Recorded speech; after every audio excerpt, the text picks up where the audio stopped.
Bonjour à toutes et à tous. Nous sommes heureux de vous recevoir donc, pour le second festival de Festovni. Alors pour les gens qui étaient avec nous hier soir au restaurant, j'espère que vous avez bien dormi. Que vous n'avez pas continué à chanter toute la nuit dans votre tête parce que... Voilà. Pourquoi Ouais. Ouais, ça c'est sûr. L'ancien qui était là hier soir. L'ancien à côté, là, il a du mal à vivre. L'ancien, tu sais ce qu'il dit? Oh, mais c'est pas des arguments. Ah, voilà. C'est pas de la rhétorique. Donc, pour information, donc, pour les gens qui n'étaient pas là hier et qui sont présents aujourd'hui, donc LDLN organise donc Festovni. LDLN est une revue ufologique. Qui date de 1958. Bref, on a des enquêteurs aussi, on fait plein de choses particulières, on pourra en discuter tout à l'heure.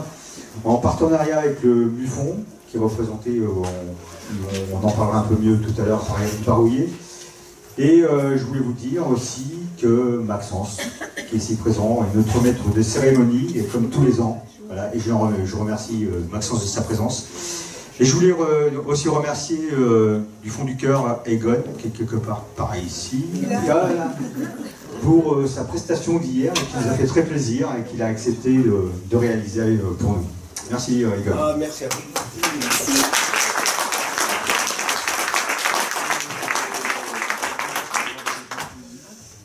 Alors, merci Jean-Louis. Alors, bienvenue donc pour cette deuxième journée du Festovni.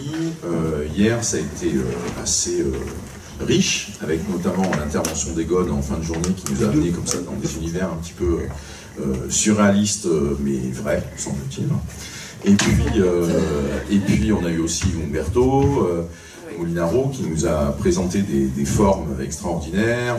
On a eu comme ça plusieurs intervenants. Aujourd'hui, le programme ce matin de conférences avec Egon qui reviendra en seconde partie de la matinée après la pause pour un deuxième récit, cette fois centré sur un cas qui va être le Roswell brésilien. Je le dis comme ça parce que j'arrive absolument jamais à prononcer le nom du bled au Brésil. Voilà, très bien, super, mais moi je dis le Roswell brésilien. Ça, c'est ceux qui ont l'habitude de traîner ou de chanter avec des guitares qui savent le dire. Et puis cet après-midi, on aura quand même un truc assez extraordinaire avec Dominique Fillol, c'est qu'on va pouvoir voir tous ensemble Valençol, 1965. Moi, j'ai eu la chance d'être présent à la première avant-première qui a eu lieu en août dernier, août 2024, au Festival du film insolite Sous les étoiles à Rennes-le-Château. C'était un super souvenir. Et il y avait aussi toute l'équipe du film, donc c'était une discussion qui nous a amené jusqu'à 2 h du matin. On n'a pas chanté, il n'y a pas eu d'instruments régionaux qui nous accompagnaient, mais ça a été assez riche. On avait les acteurs qui étaient là, la productrice qui était là, et Dominique évidemment. Voilà, donc j'ai eu la chance de voir le film comme ça à plusieurs occasions. Et moi, en tout cas, je suis très heureux que Jean-Louis, avec Janie, se soit battu jusqu'au bout pour que la projection du film soit possible ici, malgré les oppositions locales qu'il y a pu y avoir.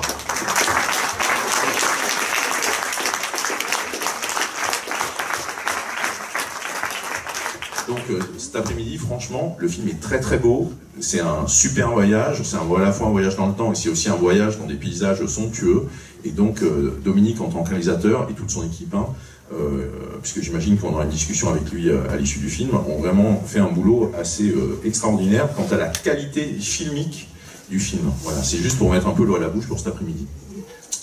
Messieurs, le MUFON France, ou en tout cas le MUFON à la conquête de l'Europe, c'est un petit peu ça. Donc on a Éric Barouillet, qui prend la suite de Jean-François Sommer comme directeur du MUFON France. Et puis on a aussi Laurent Galtier, un jeune frais et sémillant, puisque je crois que c'était l'adjectif de vigueur hier, un frais et sémillant, directeur des enquêtes, voilà, plus jeune qu'il n'y paraît, mais qui va nous présenter un peu comment ça se passe, les enquêtes au sein du MUFON. Et pour être colocataire de l'endroit où ça réside, je peux vous confirmer que ça travaillait dur ce matin pour finir les PowerPoint. Voilà. Messieurs, à vous la parole. Merci. Merci, Maxence. Donc bonjour à tous, je me présente, je m'appelle Éric Barouillet, je suis le nouveau directeur du MUFON France, Belgique et Suisse. Avant de laisser la parole à Laurent, qui est le directeur des enquêtes au MUFON France. Avant de laisser la parole à Laurent, qui est le directeur des enquêtes chez nous. Je vais vous présenter succinctement en fait l'organisation MUFON. Alors le MUFON, pour Mutual UFO Network en anglais, ou en français on pourrait traduire réseau d'enquête et de partager, si vous voulez, participatif sur les ovnis. En fait, ça se traduit plutôt comme ça. C'est une organisation américaine au départ, qui est très ancienne, hein, qui date des années fin des années 60 en fait, 69. Donc c'est certainement la plus ancienne organisation d'enquêteurs au monde. Il faut savoir qu'il y a à peu près 500 enquêteurs à travers le monde, 500 enquêteurs de terrain. Il y a aussi, on a des gens qui nous aident financièrement. Au MUFON, c'est à peu près 4000 membres donateurs au MUFON. En France, il y a à peu près 16 enquêteurs et 14 collaborateurs qui nous aident pour le magazine. On édite un magazine trimestriel numérique pour nos adhérents. Moyennant une adhésion de 30 € à l'année, on édite ce magazine trimestriel. Ça nous aide aussi en trésorerie pour rembourser les frais de déplacement de nos enquêteurs sur le terrain, notamment. Et aider aussi, ça je vous en parlerai peut-être un peu plus tard, aider aussi pour tout ce qui est accompagnement d'expérienceurs en fait. Donc, pour revenir, je vais me concentrer un peu sur la France. Au départ, c'était essentiellement américain. Depuis une quinzaine d'années, ils ont décidé de partir, de créer des subdivisions à l'étranger, notamment en France, ça fait à peu près une dizaine d'années, sous diverses structures. Celle que je représente, moi, j'ai pris la lignée de... J'ai pris la lignée de Jeannie Charroux et après Jean-François Psonner. Donc, avant de laisser la parole, je voulais vous parler aussi du MUFON américain. Il y a une chaîne TV, MUFON TV. Vous avez aussi le groupement IRT, c'est un groupe spécialisé qui est chargé d'accompagner les expérienceurs à travers le monde. Les expérienceurs, ce sont les personnes se disant contactées ou habitées par des entités non humaines, ce qu'on appelle entités non humaines, ou intelligence plutôt. Donc en France, nous sommes épaulés, nous, par des professionnels de la santé, par Brigitte, qui est médecin spécialiste en médecine spatiale et aéronautique, et Catherine, psychologue clinicienne, hypnothérapeute, qui nous aide aussi à accompagner ces personnes qui le plus souvent sont en souffrance au départ. Bon voilà, on aura peut-être l'occasion d'en reparler plus tard. Et voilà ce que je souhaitais dire dans un premier temps. Je vais peut-être te laisser... Je voulais remercier aussi Jeanne Charroux et Jean-Louis Lagneau, bien sûr, pour le Fest OVNI, la deuxième édition. C'est une réussite. Et je sais combien de temps il y passe et d'énergie. Donc voilà, je tenais à les remercier aussi. Je te laisse la parole peut-être, Laurent. Ouais, merci. Alors est-ce que... Oui, très bien, le micro fonctionne. Donc Laurent Galtier, directeur des enquêtes du MUFON France. Alors pour cette présentation, ce que je vais chercher à faire, c'est vous montrer un peu notre travail quotidien sur les cas, vous allez voir, on en a quand même très régulièrement. Donc je vais vous partager nos découvertes, nos doutes, toutes les réflexions qu'on se fait.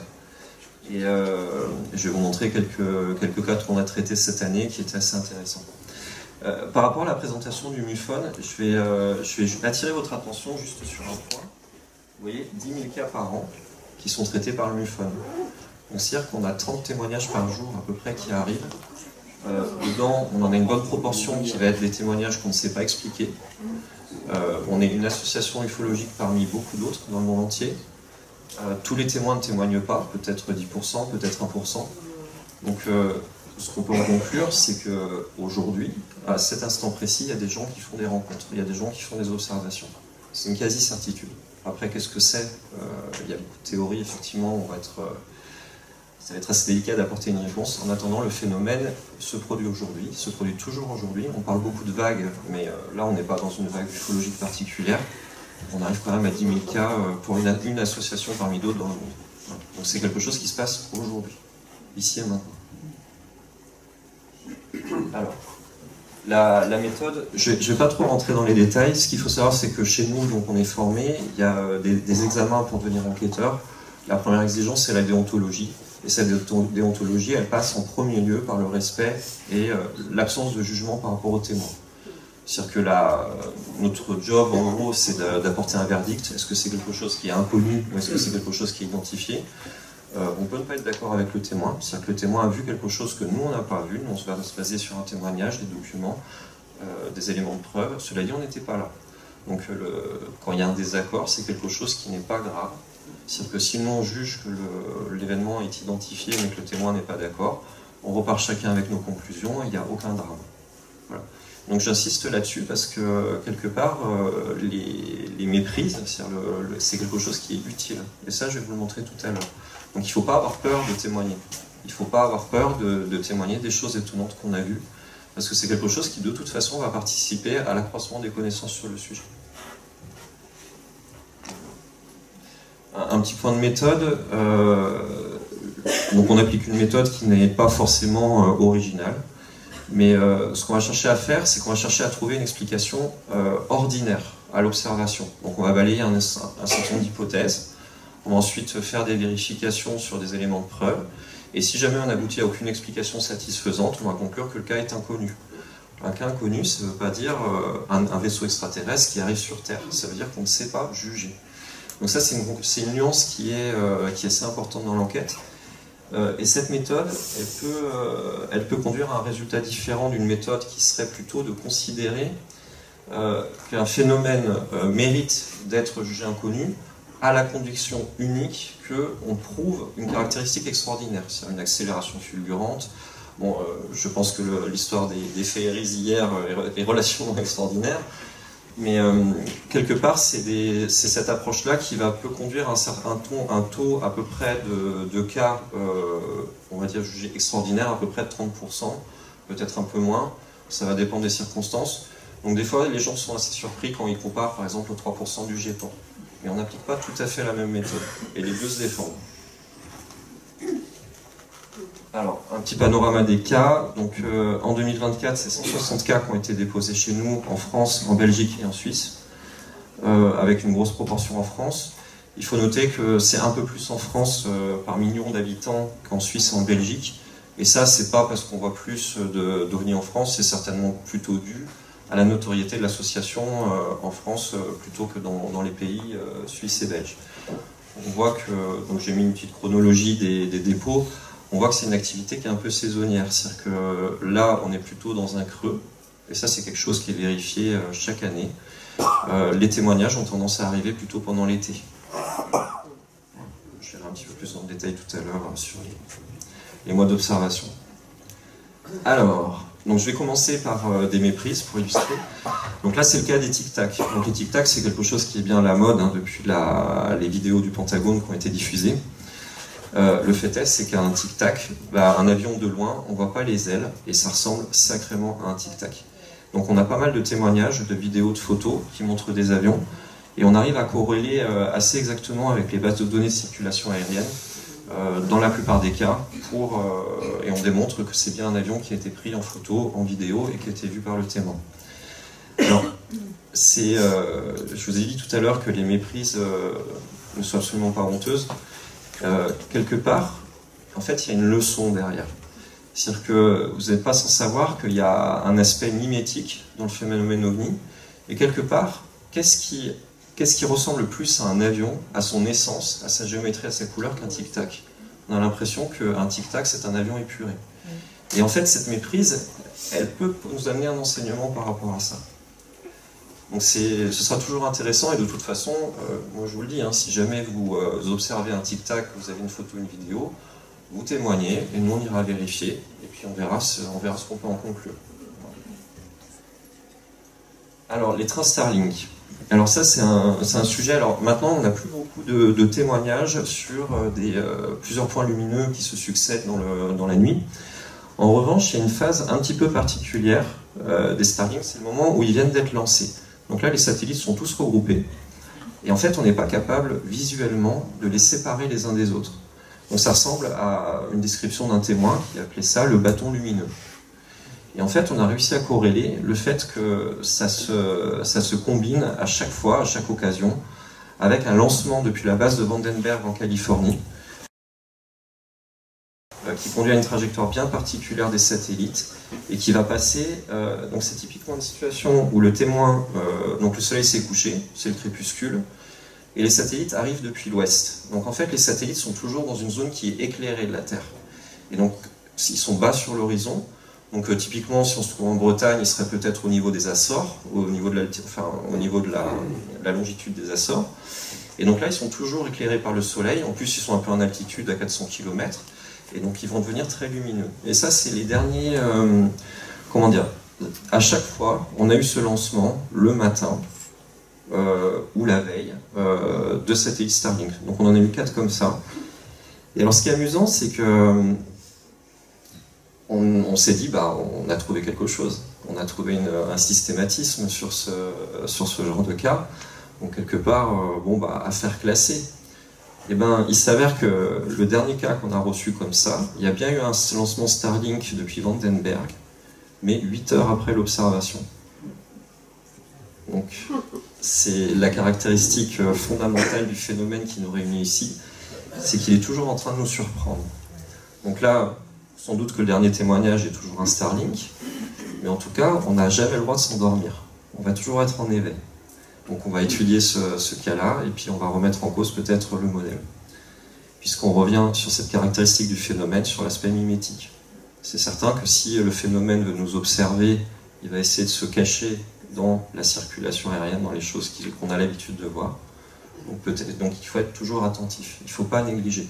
C'est pour ça que, encore une fois, les méprises, il ne faut pas avoir peur de nous les donner. On a toujours quelque chose à apprendre là-dessus.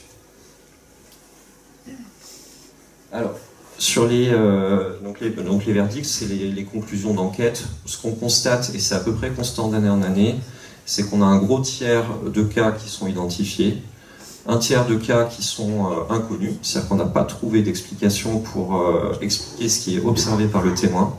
Et le reste, c'est des catégories, c'est d'autres catégories, mais grosso modo, ça veut dire qu'il n'y a pas eu d'enquête sur ces cas-là. Il y a juste un petit point, c'est que les canulars avérés, c'est-à-dire des personnes qui nous contactent et qui essayent de nous faire voir des vessies pour des lanternes, on n'en trouve pas beaucoup. La plupart des témoins en tout cas, nous apparaissent de bonne foi. Donc il n'y a pas de volonté manifeste de tromper. Donc comme je vous disais, les canulars, c'est quelque chose qui en pratique est quand même très peu fréquent. Alors, on va rentrer sur des sujets un petit peu plus intéressants, plus mystérieux que les méprises. Donc les cas inconnus. Donc là, c'est une enquête qui a été faite par Xavier, qui est présent aujourd'hui. Donc c'est la flèche d'Arcachon.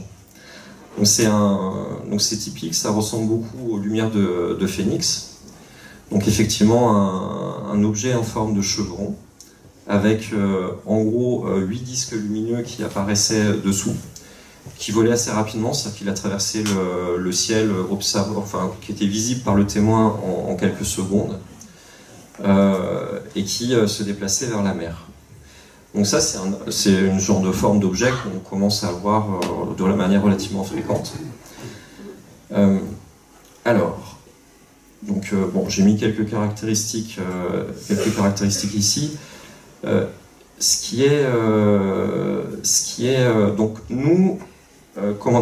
objet comme ça, il y a peu de méprise possible.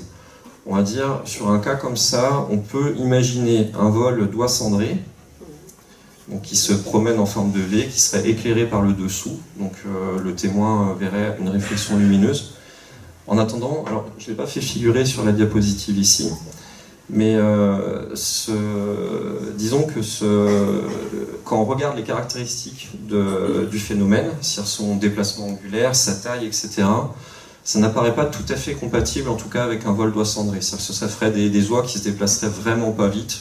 Je ne sais même pas si une oie peut voler si lentement. Donc quelque part, on arrive comme ça à dire que cette hypothèse n'est pas forcément à privilégier. Il faut quand même rester raisonnable, parce qu'on parle d'estimations qui se font... on essaie de mettre le plus grande rigueur possible, mais le témoin, quand il décrit à peu près la taille à bout de bras de l'objet, on est d'accord qu'on a quand même une incertitude importante sur la taille.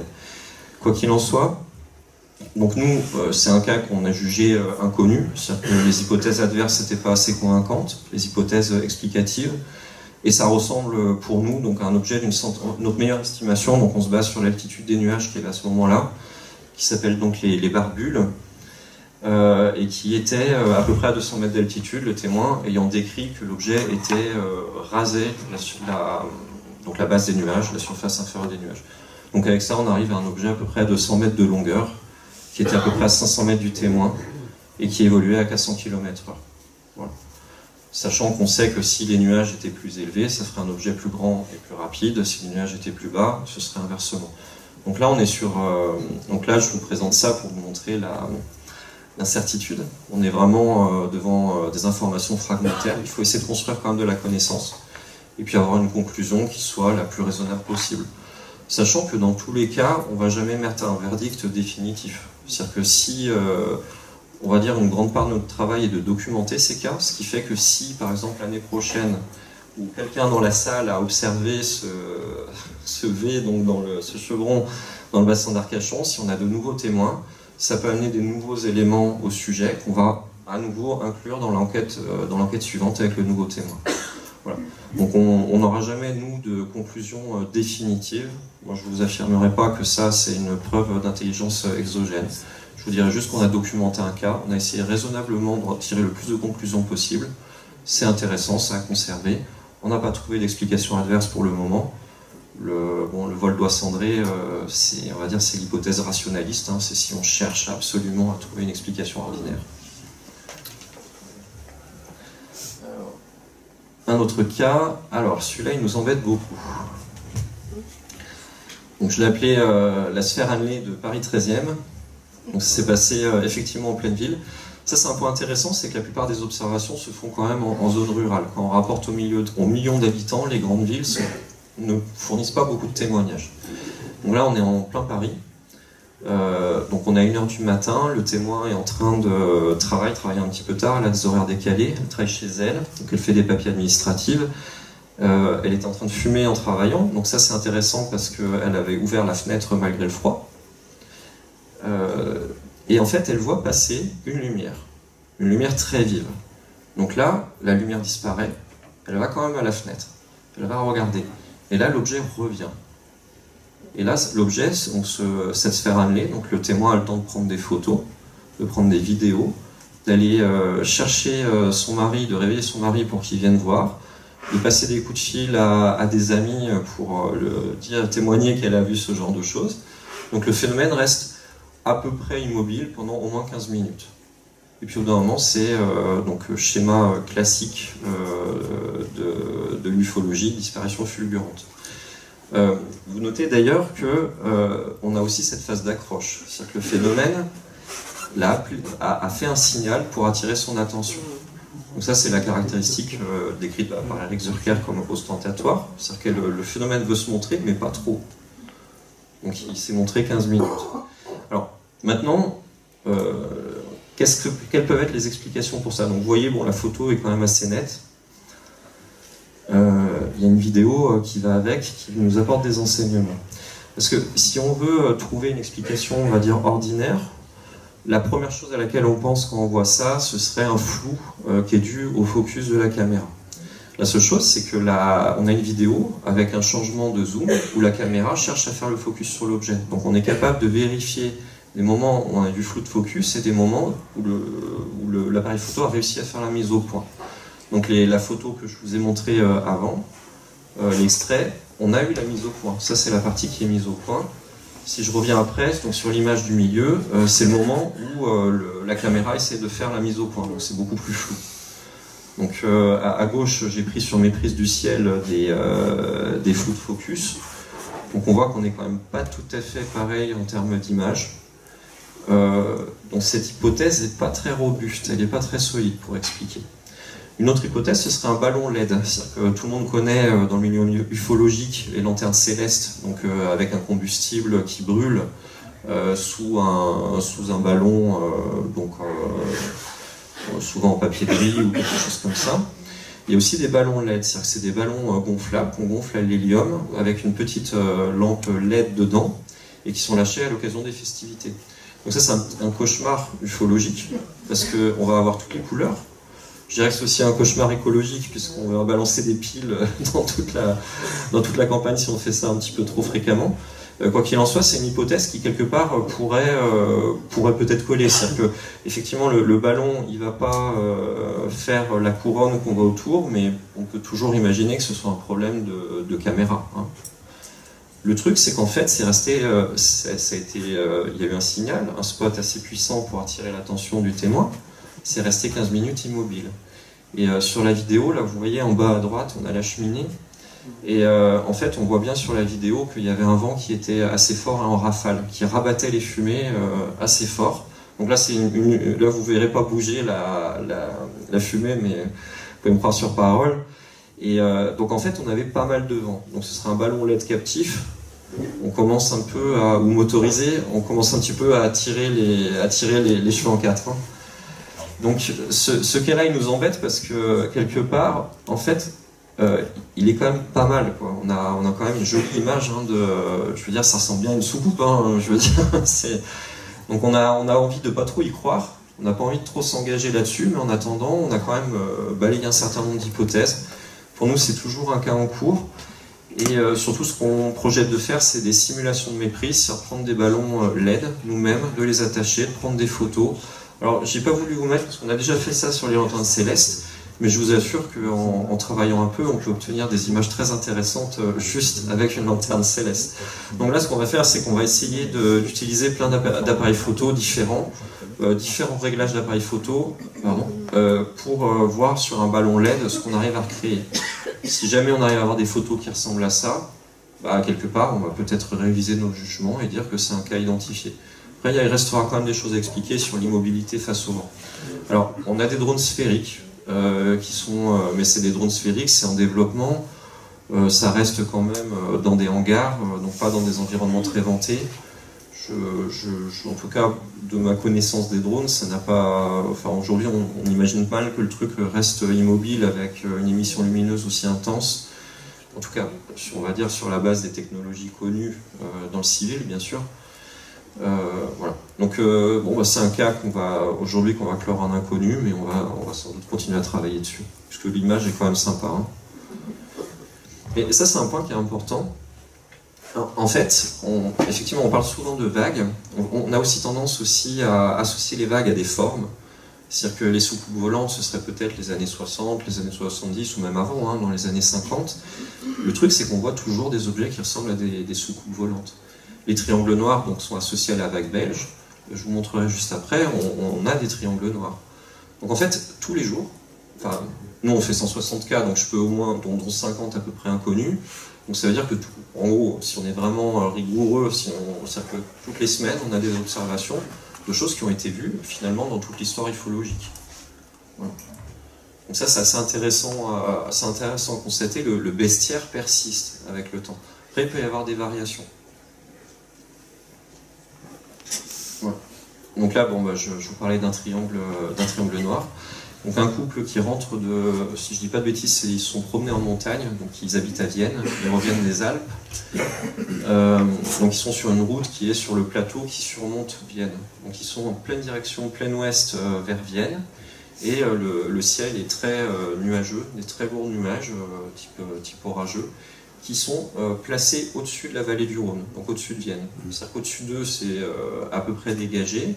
Enfin, il y a beaucoup de nuages, ou même je me demande s'ils n'avaient peut-être pas un peu de pluie, mais c'est en tout cas beaucoup plus dégagé. C'est-à-dire qu'il y a des moments, des portions de ciel qui s'observaient, et tout était bouché au-dessus de Vienne. Et alors, ils voient une lumière dans les nuages d'orage au-dessus de Vienne. Donc ils observent cette lumière, ils sont assez intrigués. Mais bon, jusque-là, une lumière dans un nuage, on peut imaginer peut-être un phare d'hélicoptère. Je ne sais pas si les hélicoptères s'amuseraient à voler dans un orage comme ça, mais en tout cas, on arrive à trouver des explications. Et d'un coup, se détachant des nuages, ils voient apparaître donc un triangle noir, tout ce qu'il y a de plus classique, avec 3 disques lumineux dans chacun des coins. Donc ça ils l'aperçoivent pendant un certain nombre de secondes. et au bout d'un moment, il disparaît dans les nuages, et là, la lumière disparaît, et on retrouve ce comportement élusif du phénomène qui se... Donc là, je ne vais pas comparer ça à un striptease, mais on comprend un peu l'image, c'est-à-dire que l'objet est dans les nuages s'écartent un petit peu, montent un tout petit peu, puis se referment dessus, et le phénomène disparaît complètement.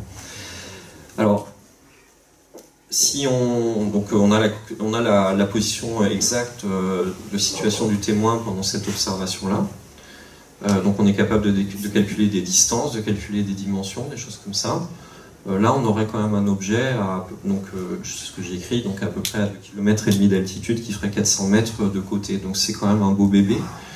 Mais des triangles noirs, il y en a déjà qui existent dans la littérature ufologique de cette taille-là. Ils sont de toutes les tailles. Alors généralement ils sont un peu plus petits, peut-être 15, 20, 30 mètres, mais on en a de la taille d'un terrain de football.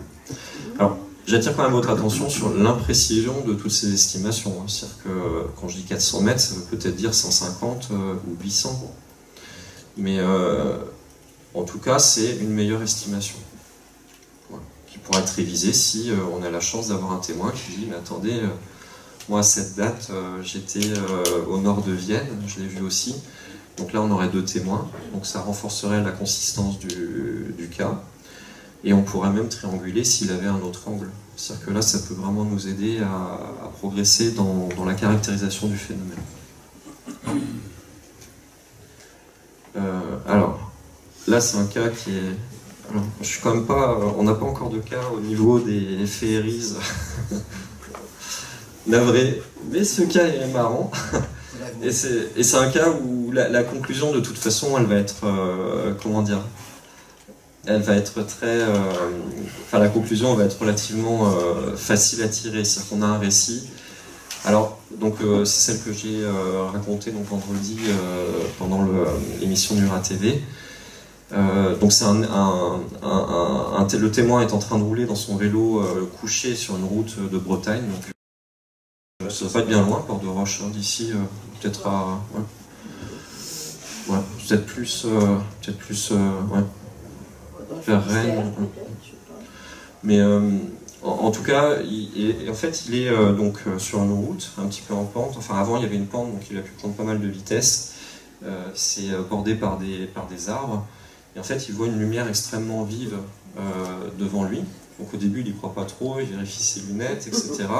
Il s'approche, et alors là j'ai fait une reconstitution mi-journée, donc autant vous dire que reconstruire reconstruire le cas avec mi-journée, c'est pas tout à fait simple, mais quelque part ça donne un petit peu l'idée. Donc c'était vraiment des formes psychédéliques. Alors j'essaie d'avoir une description précise, mais le témoin n'avait pas le souvenir des couleurs, des combinaisons de couleurs, des combinaisons de formes. Sur une espèce, en tout cas, qui s'affichait au travers de la route, d'un côté à l'autre de la route. Il continue à s'approcher, d'un seul coup le truc se transforme en tourelle de char d'assaut, avec 3 ou 4 fenêtres noires, je ne sais plus exactement, voilà, avec des sortes de hublots noirs, peut-être 3, voilà, qui pivotent.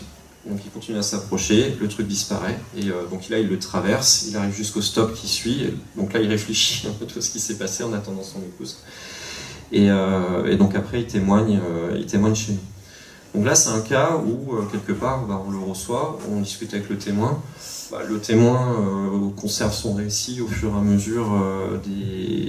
mesure des questions pendant l'entretien. Donc c'est quelqu'un qui connaît un peu le sujet ufologique. Il revenait d'un événement d'ailleurs, 1 ou 2 jours avant. En tout cas, sur la base du témoignage, on n'a pas de raison de le rejeter en tant que tel. En attendant, c'est un témoignage qui est plutôt peu consistant en termes d'éléments probants. C'est que là, on récupère l'histoire, on la garde, on l'archive. Je ne peux pas vous affirmer qu'il existe vraiment des écrans sur la RD, je ne sais plus combien, à côté de Port-la-Roche. Voilà. Mais en tout cas, le cas est assez original, je dirais. Encore une fois, il y a toujours une capacité du phénomène à nous surprendre. Alors, je vais accélérer un petit peu. Là, les formes des pans, ça, je peux aller très vite. Circulaires, donc c'est surtout des formes circulaires, donc des disques, des sphères, des choses comme ça. Ensuite, on a pas mal de triangles sur les cas qui sont estimés inconnus, et ensuite des cylindres. Voilà. Donc, et ça, encore une fois, c'est un peu pareil, c'est assez constant d'année en année. C'est pas quelque chose qui a tendance à beaucoup varier. Sur les mois, c'est ce que je vous disais tout à l'heure. Donc, sur le graphique du milieu, ce sont les méprises. Sur les, enfin, en tout cas, celles que nous estimons être des méprises. Celle de droite, donc les pans, c'est-à-dire les cas dont nous n'avons pas à identifier. Donc on voit vraiment cette courbe saisonnière, un creux, disons, au printemps, un pic milieu, fin d'été, et à nouveau une espèce de pic qui serait plutôt vers la fin de l'hiver, vers le solstice. Ça, c'est une courbe qui est très classique. On la trouve dans plein d'analyses statistiques. Alors ce ne sera pas exactement la même courbe, mais là, on a un échantillon qui est complètement indépendant d'autres analyses, et on trouve à peu près cette forme-là. Alors, en premier lieu, c'est la présence de l'observateur. C'est-à-dire que l'observateur, c'est vrai qu'au printemps, on n'a pas trop tendance à rester sur la terrasse, il pleut, on sort de l'hiver. Par contre, l'été, on va faire des barbecues, on va traîner un petit peu sur la terrasse, on est bien, il fait bon, donc on peut rester un petit peu plus longtemps. Donc la présence de l'observateur est sans doute le premier facteur qui fait cette courbe-là. Après, il y a peut-être bien un effet du phénomène qui se manifesterait plus en été. Un autre point sur le pic, plutôt au solstice d'hiver, lui, pourrait s'expliquer par le fait que c'est des phénomènes lumineux. Encore une fois, on en revient sur cet aspect, quelque part, qui cherche à attirer l'attention du témoin avec ces phénomènes lumineux. On comprend bien que quand il y a plus de nuit, c'est plus facile d'attirer l'attention avec de la lumière. Donc peut-être que ça pourrait expliquer une part de ces constats. Voilà. Donc nous, sur ces aspects statistiques, on a lancé un grand chantier pour les analyser de façon très détaillée. En tout cas, pour ma part, j'ai pour ambition d'essayer de faire quelque chose qui soit au moins au niveau de l'étude de Michael Vaillant sur les données du GEPAN. Donc c'est quelque chose qui prendra un peu plus de temps parce que c'est fait le soir. Voilà, il faut trouver un petit peu le temps. Mais en tout cas, on va essayer de voir si on trouve des résultats similaires en termes d'analyse temporelle ou, comme je vais montrer tout à l'heure, d'analyse spatiale. Donc l'heure d'observation, donc à nouveau, hein, c'est le même schéma, méprise au milieu, cas inconnu à droite. Donc on observe, en tout cas, on observe une courbe qui est assez similaire. Le phénomène arrive la nuit et préférentiellement, on va dire, entre 23h et 1h du matin. Et on voit que la courbe, elle a une légère déformation entre les deux. On a l'impression que le phénomène se produit plus à minuit que les méprises. Donc, et là, je vais revenir à ce que je disais tout à l'heure, les méprises sont très utiles. Parce que, en fait, le souci, c'est que le phénomène, il est assujetti à son observateur. Donc, c'est-à-dire que s'il n'y a pas d'observateur, il n'y a pas de, enfin, en tout cas, le phénomène ne va pas arriver jusqu'à nous en termes de témoignage. En fait, les méprises, l'analyse statistique des cas de méprise, ça va être quelque chose qui va nous permettre de, quelque part, de déconvoluer, enfin c'est le terme technique par contre, pardon, de séparer l'effet de la présence de l'observateur. Donc en fait, on va plutôt comparer la distribution des pans à la distribution des méprises, qui va nous apporter une base qui prend en compte le biais d'observateur.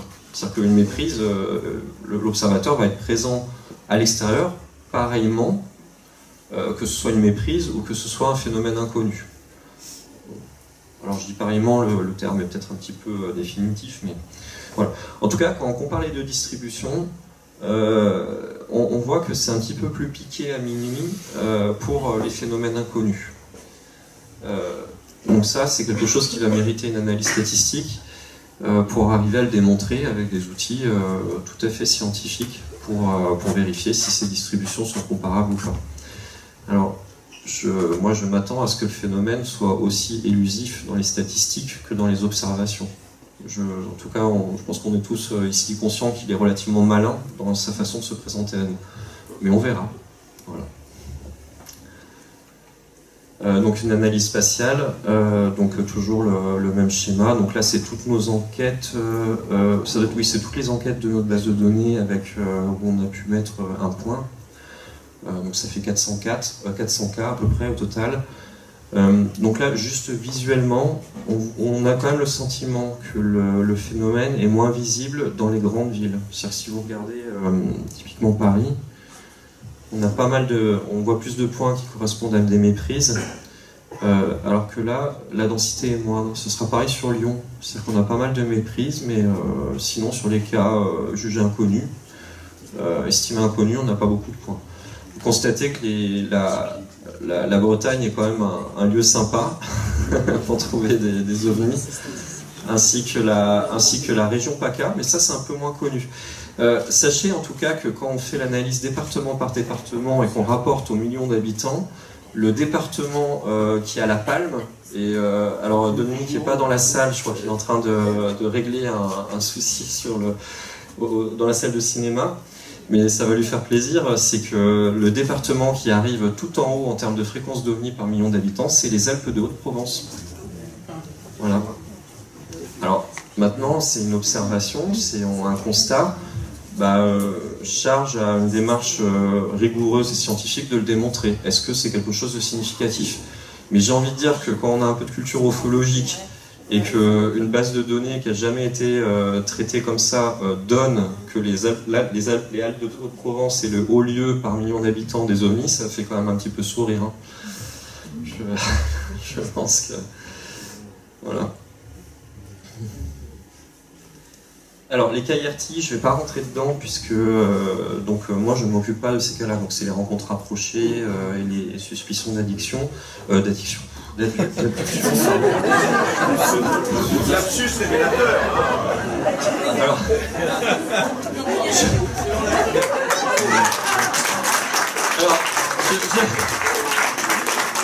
je remercierai les personnes du Sud parce que juste après le discours disant la bienveillance, je vous assure que j'ai le plus profond respect pour les personnes qui ont été, en tout cas qui relatent ce genre de choses. Je me sens bien honteux en l'occurrence. Dans tous les cas, vous pourrez, donc je ne vais pas rentrer dans le détail. Vous pourrez aller voir Janie et Eric qui sont dans cette équipe-là, donc au stand du MUFON qui est à côté. Donc Janie et Eric que vous connaissez tous maintenant. Donc la conclusion. Donc les enquêtes, c'est quelque chose qui est difficile parce qu'il y a beaucoup d'incertitudes, d'une part. C'est du temps libre, on est bénévole. Mais il y a aussi un aspect qui est très humain. C'est-à-dire que la base de l'enquête, ça va être l'entretien qu'on va mener avec le témoin, la façon dont on vérifie les informations qu'il nous donne. Là, on va dire c'est sur l'aspect technique, et puis il y a beaucoup de témoins qui sont quand même très soulagés de pouvoir parler. Donc il faut savoir écouter. Et c'est sûr que quelque part, il y a ce phénomène qui se manifeste. Alors ce où ça vient peut-être d'origine tout à fait différente, hein, avec des degrés d'intelligence et de conscience différents. En attendant, il a quand même tendance à marquer les gens qui le voient. Et ça, c'est une constante. Toutes les personnes sont impressionnées, alors qu'il y a des personnes qui ont peur, qui sont profondément choquées. Il y a des personnes qui ont trouvé l'expérience merveilleuse, il y a des personnes qui sont surexcitées d'avoir vu un truc extraordinaire et qui sont toutes contentes. On a un peu toute la panoplie des réactions au phénomène. En attendant, les personnes... Enfin, même si c'est une méprise parfois. Oui, tout à fait. Ouais. Les gens qui ont vu simplement un bolide, ça a changé leur vie. Ouais. Tout à fait. Ouais. C'est quelque chose. En tout cas, c'est un phénomène qui sait nous surprendre, qui nous travaille. En tout cas, c'est pas... Voilà, c'est pas un phénomène anodin. Donc il y a cet aspect humain, donc c'est pour ça que le MUFON est très axé sur cet aspect déontologique, de façon à assurer l'accompagnement le meilleur possible. Après sur le reste, c'est juste une récapitulation de ce que j'allais dire. En tout cas, si vous voulez continuer à voir nos travaux, je peux vous inciter à devenir membre, si vous voulez vous abonner à la revue Contact. Voilà, et en tant que... Je vois Maxence qui se rapproche, je vais juste faire le message très rapidement. Donc... Oui. Donc on l'a répété à plusieurs reprises. Aujourd'hui, donc on va travailler sur toute l'Europe. Donc ça va quand même apporter, vous voyez, 150 cas, 15 enquêteurs, 10 cas par an. Si on commence à doubler ça pour attaquer tous les cas en Europe qui sont en souffrance d'ailleurs, hein, puisqu'il y a beaucoup de cas qui traînent, qui n'ont pas été traités, où les témoins n'ont pas été contactés, Vous imaginez que la charge peut devenir un peu conséquente, donc on recrute en termes d'enquêteurs. Si vous avez besoin d'infos, vous allez sur notre site.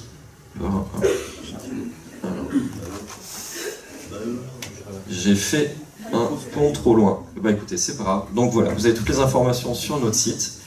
Et je vous remercie pour votre attention.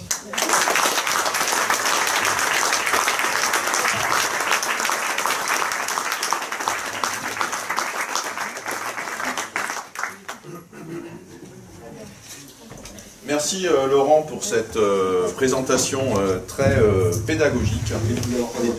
Est-ce que tu peux nous remettre un peu de lumière, s'il te plaît? Merci Jean-Louis.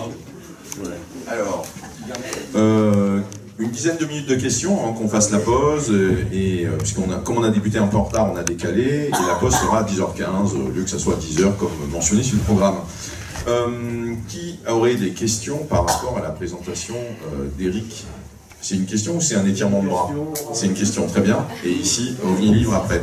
Vas-y, levez-vous s'il vous plaît. Bonjour, merci pour cette présentation. Alors, je vais essayer. Je voulais... Bonjour et merci pour cette présentation. Je vais aborder une question qui n'est pas forcément évoquée. Est-ce que vous avez des remontées d'informations quant à des supposés crashs d'OVNI? Parce que j'ai eu vent d'une histoire 20 août 2013. Alors, il y a eu un gros boom qui a été entendu à Lyon. Les journaux locaux, le Progrès, Dauphiné Libéré, tout ça, ils en ont parlé. Bon, au départ, on ne sait pas ce que c'est. Et puis 2 jours après, bon, ben, c'est juste un avion de chasse qui s'est gouré, qui était allé un petit peu trop vite. Il a passé le mur du son. Et j'avais vu une espèce de vidéo de quelqu'un qui filmait depuis sa bagnole de la fumée dans une forêt dans Lyon. C'est-à-dire que c'est à peu près 250 km à vol d'oiseau au nord de Lyon. Et il y aurait eu une corrélation qui aurait été faite entre les 2 événements. Lyon, c'est aussi un endroit où c'est pas mal de choses qui se passent dans Lyon, paraît-il. Bon. Donc, est-ce que ce genre d'infos, des éventuels crashs, ça vous remonte? Ça doit être très très rare, parce que... Oui, non, les crashs, c'est extrêmement rare, la plus... ça fonctionne.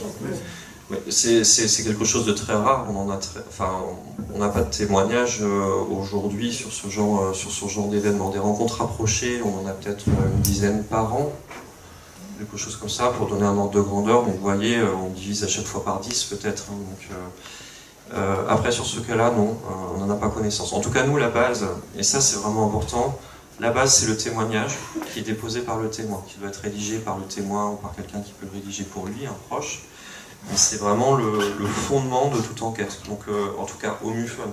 Après, à titre hors MUFON, on peut s'intéresser au cas, mais il faut vraiment que le témoin fasse la démarche de déposer, formule ce qu'il a vu, quelque part s'engage un petit peu aussi, hein, c'est-à-dire qu'il va... Alors nous, on va préserver la confidentialité, l'anonymat, on s'engage totalement à ça. En attendant, c'est le fait de pouvoir déposer. Alors après, ça peut se faire pendant les événements comme aujourd'hui, hein, on accompagne, mais on n'a rien reçu sur ce crash. Petite question complémentaire, tu as insisté sur le côté enquêteur, si vous souhaitez vous impliquer, vous investir en tant qu'enquêteur ou monter en compétences, contactez-nous, etc., etc. Comment ça se passe le dépôt d'un témoignage? Comment ça se passe pour qu'un témoin prenne contact avec le MUFON? Tu peux nous raconter ça, nous expliquer cela? Alors c'est un formulaire, comme toute chose en ce monde, mais le formulaire ne fait pas trop peur, c'est sur notre site. Donc vous allez sur MUFON France, alors j'avais la diapo finale, s'il veut bien y aller, alors, pour déposer, voilà, pour témoigner. Donc vous voyez MUFON France, de toute façon on a mis des bandeaux de partout, c'est rouge, alors c'est Janine qui a fait le site web, en tout cas vous êtes bien aiguillés pour aller faire le témoignage. Et vous voyez il y a un formulaire ici à remplir, donc qui est relativement simple, un prénom, nom. Vérification de la majorité, est-ce que vous voulez rester anonyme? Il faut décrire et donner la date et le lieu. Voilà. Si vous ne connaissez pas la date, approximativement, et puis vous précisez bien que vous ne connaissez pas la date. Et donc c'est assez simple. Vous envoyez ça et puis ensuite un enquêteur va vous contacter. Alors on est astreint normalement à des délais qui sont quand même très courts, mais voilà. Donc normalement on devrait prendre contact avec vous rapidement. Voilà. Janie complète. Vas-y. Ou la possibilité sur le site d'aller directement sur le CMS. Oui. Alors vous pouvez rentrer, effectivement, vous pouvez rentrer sur la base de données complète du MUFON, votre cas. Alors ce sera par contre en anglais. Ouais, si tu bouges dans Chrome, oui, on peut faire traduire. Il se traduit, mais c'est plus long, c'est un petit peu plus fastidieux. Donc on passe par le site web du MUFON et c'est là qu'il y a soit un formulaire qu'on remplit comme si on envoyait un message par le site web, soit éventuellement pour un côté un peu plus avancé, aguerri, de rentrer sur les bases de données et de le remplir directement et de contribuer à la base de données. Quoi. Si vous remplissez directement dans la base de données, c'est moi qui suis content parce que j'ai pas besoin ensuite de le remplir à partir du formulaire.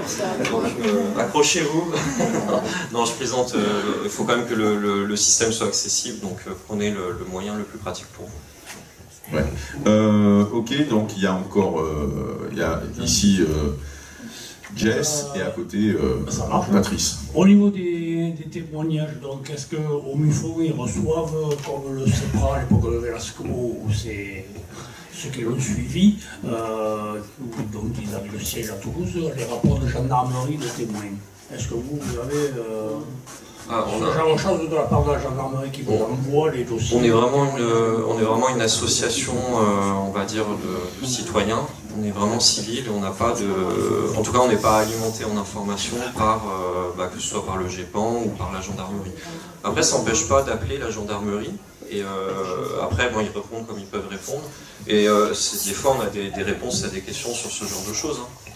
Ça dépend aussi de la bonne volonté et puis de la possibilité pratique de répondre aux questions. Mais bon, il y a quand même des contacts avec les institutions. Parce que oui, on peut tout à fait envisager, de toute façon, comme ça peut se faire dans d'autres pays, un formulaire en ligne qui, quand il est rempli, qu'on appuie sur le bouton, est envoyé à plusieurs adresses simultanément. Oui. Et ce qui permet d'avoir des bases de données qui sont renseignées en parallèle, quoi. Les témoins, il y a des témoins qui souvent vont envoyer leurs témoignages aussi bien chez nous qu'au GEPAN.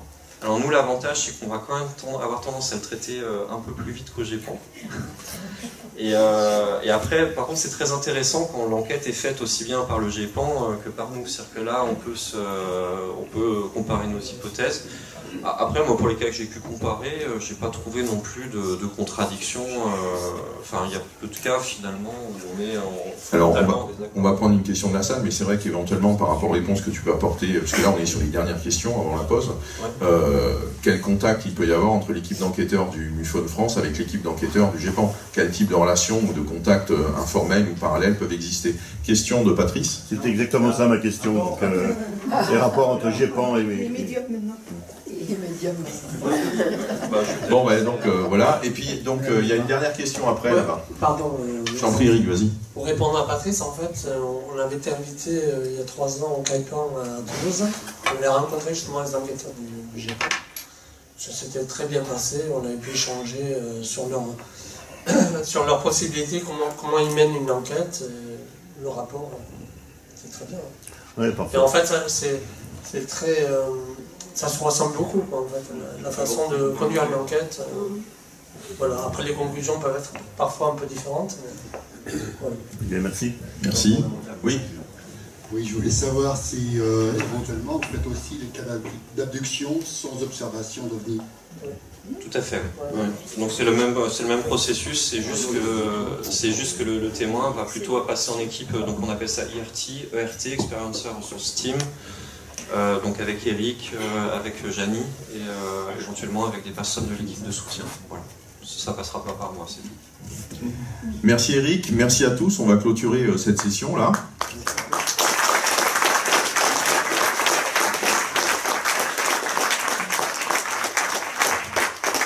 Et dernier petit message de service de Jean-Louis avant qu'on sorte prendre l'air, se sustenter et aller au stand.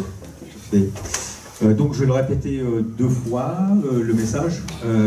La première fois c'est maintenant.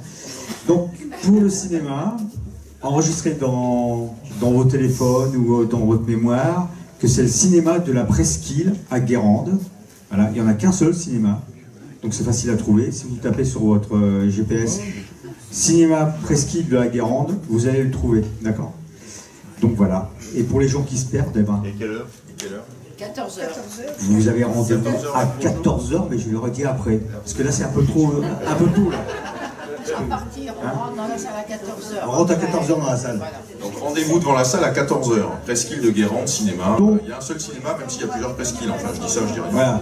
Et donc, s'il vous plaît. Mais vous êtes. Et les filles là, c'est fini? Oh. Ah, c'est pas possible. Et donc, nous allons rouvrir la salle pour les intervenants. Et si vous souhaitez les rencontrer, donc voilà, de nouveau pendant une petite demi-heure. Merci.